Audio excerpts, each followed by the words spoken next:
Buenos días, estamos miércoles 7 de agosto en nuestra conferencia postmañanera. Gracias a quienes nos están conectando para este servicio de información, de resumen, una conferencia matutina del presidente Andrés Manuel López Obrador muy extensa. Estuvo acompañado por la secretaria de la Función Pública, Irmeréndira Sandoval, quien dio a conocer el programa de Ciudadanos Vigilantes para combatir la corrupción. Este programa de Ciudadanos Vigilantes, según lo que expresó la secretaria de la Función Pública, es un proyecto de colaboración ciudadana o de participación ciudadana en la lucha contra la corrupción. Y aquí está Anastasia, que nos va a acompañar en este resumen matutino. Saluda, Tachita.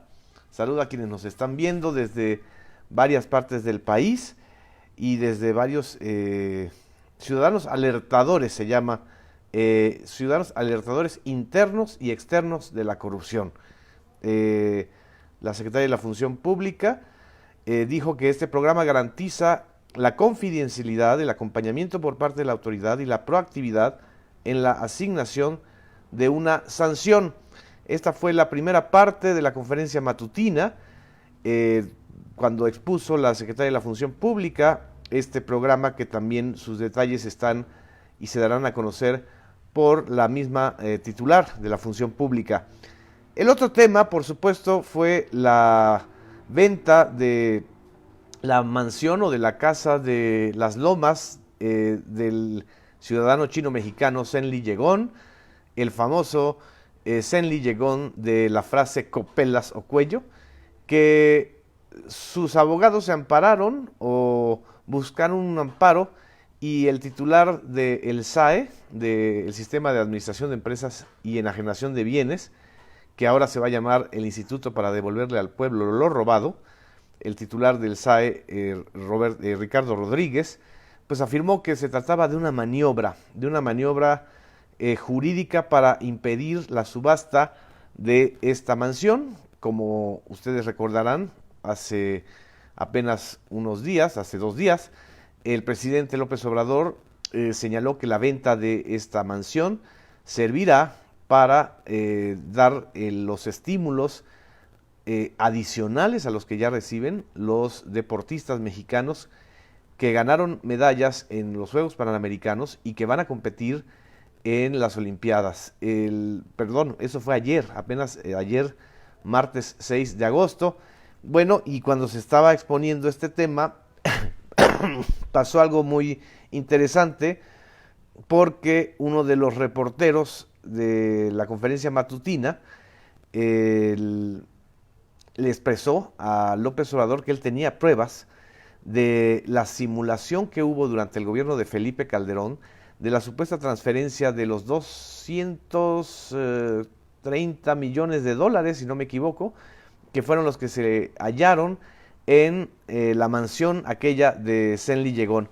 Vamos a escuchar esta parte que fue muy interesante, porque el presidente López Obrador le dijo al reportero que bueno, que había que intercambiar esta información con el SAE, y pues dijeron que pues no sabían de este tipo de información. Vamos a escuchar esta parte. Y nunca se construyeron estos centros nacionales Nueva Ávila, se simuló. Y yo quisiera intercambiar en su momento con el director del Instituto para Devolverle al Pueblo lo Robado esta información para empatarla y poderla publicar. Esto es lo que yo también quisiera decirle su opinión al respecto, si tienen estos datos de estas transferencias simuladas, no solamente del chino. ¿Y qué pasó también el estatus de los barcos de Roberto Borge, si ya también entran de esto en esta subasta?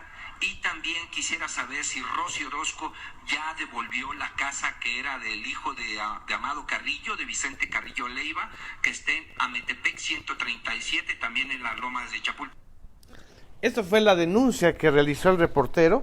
También hubo otra parte en donde otro compañero, colega reportero, le puso un audio a López Obrador sobre una supuesta declaración del subcomandante Galeano, antes subcomandante Marcos, diciendo que ellos no iban a permitir la construcción del Tren Maya. Esta parte sirvió para que López Obrador subrayara y sentenciara que el EZLN no es ni enemigo ni siquiera adversario de su gobierno, que lo más probable es que les faltara información sobre la construcción del Tren Maya en el tramo que va o que corresponde a Palenque, Chiapas, que son 110 kilómetros de los 1.300 kilómetros que va a tener en total el Tren Maya. ¿Qué quiere decir? Que no va a ser todo el estado, que va a ocupar un 10% del proyecto total de la construcción del Tren Maya, que bueno, pues es uno de los proyectos de infraestructura más importantes de su gobierno. En este tenor de temas también fue cuestionado sobre el asunto de las prerrogativas de los partidos políticos. Y aquí, en esta parte, fue donde el presidente López Obrador pues dio el mensaje o el exhorto del día de hoy. Exhortó a los dirigentes de los partidos políticos en un plan, dijo él, de sugerencia y no de imposición, ni mucho menos de orden, de que reduzcan al menos en un 50% los recursos de los partidos políticos, en las prerrogativas que están recibiendo de la autoridad electoral, del INE. Esta pues fue una de las partes más importantes de la conferencia matutina. Escuchemos también esta parte del presidente López Obrador. Es una sugerencia. No se vaya a malinterpretar. Cuando menos en un 50%, a la mitad.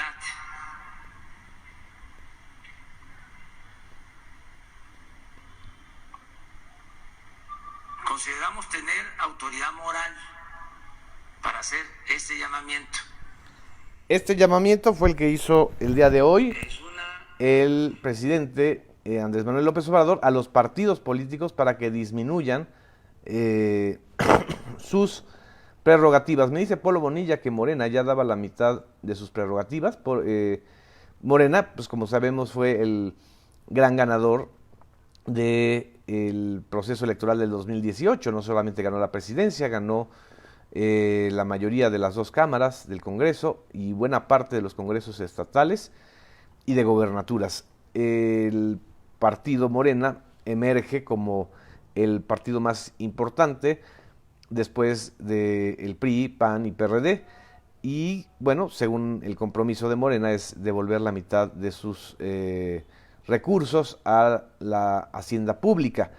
El exhorto de López Obrador también fue direccionado a los partidos que él llama progresistas y que entendemos los que vimos y escuchamos la conferencia matutina que se estaba refiriendo a los que acompañaron a la coalición que lo llevó a la presidencia de la República: el Partido del Trabajo, el Partido Encuentro Social, el PES y otras organizaciones y partidos locales que estuvieron en la coalición con la coalición que postuló a López Obrador como presidente de la República. Casi al final de la conferencia matutina creo que vino una de las partes más sintomáticas y fundamentales del proyecto de gobierno de este sexenio.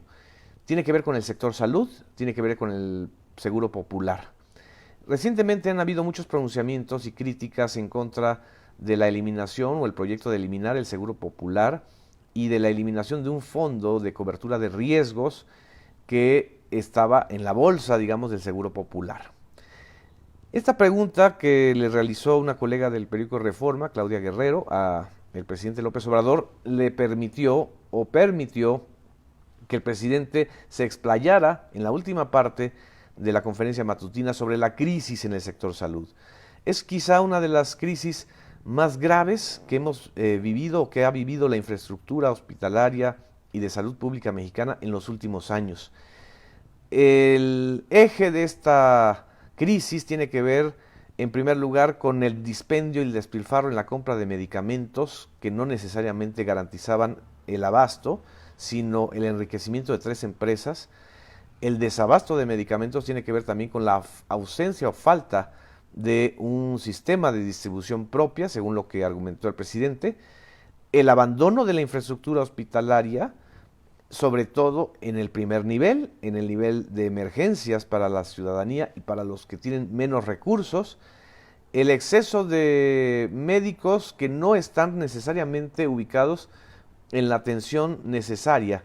Y en este sentido, López Obrador se explayó buena parte de la conferencia matutina para anunciar que se va a incrementar en 40,000 millones de pesos el presupuesto del sector salud para el próximo año, es decir, 40,000 millones de pesos más de lo presupuestado, que van a salir de este fondo que ha sido señalado por los defensores del Seguro Popular para incrementar la atención en 4 puntos, que es el abasto y la compra consolidada de medicamentos, el empleo a los médicos, el mejoramiento de la infraestructura hospitalaria y la posible basificación de los trabajadores. López Obrador subrayó que el sistema de salud estaba peor o está peor que el sistema educativo. Y en ese sentido creo que vale la pena escuchar directamente cómo lo mencionó el propio presidente. Una gente que es conservador pero inteligente, que